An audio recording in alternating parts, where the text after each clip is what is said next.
அவன் ஒரு பெரிய வரி வசூலிக்கிறவனா இருந்த போதிலும் அவன் தன்னுடைய மேன்மையை எண்ணாதபடி தேவனை பார்க்க வேண்டும் என்கிற எண்ணம் அவனுக்குள்ளே வந்ததுனாலதான் இயேசு கிறிஸ்து சகேயுடைய வீட்டுக்குள்ளே போனான். அல்லேலூயா. அவன் நான் டாக்ஸ் கலெக்டர், அவரை என் வீட்டுக்கு வந்து ஒரு ஜோமெண்ட் போங்கன்னு சொல்லல பிரியமானவர்களே. நல்ல கவனிங்க, அங்கதான் நீங்க தேவனை பார்க்கிற இருதயம் கோடீஸ்வரன். அவன் சொல்லுகிறான், நான் யாரிடத்திலேயாவது அநியாயமா வாங்கினது உண்டானால், அப்படிப்பட்ட ஒரு ஆளு நாளத்தனையா கொடுக்கிற அளவுக்கு பலன் இருக்கு அவனுக்கு. அவன் சொல்லுகிறான், காட்டத்தி மரத்தில் ஏறி அவரை பார்ப்பதற்காக நின்று கொண்டிருக்கிறான்.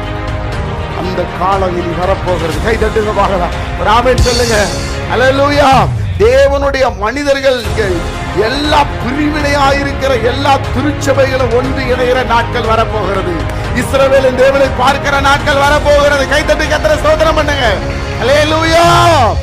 ஒரே மேடையில சிபிஎம், ஒரே மேடையில டிபிஎம், ஒரே மேடையில சிஎஸ்ஐ, பெண்டிகாஸ்ட் எல்லா சபை தலைவர்களையும் கர்த்தர் ஒருங்கிணைக்க போகிறார். ஆமென் சொல்லுங்க.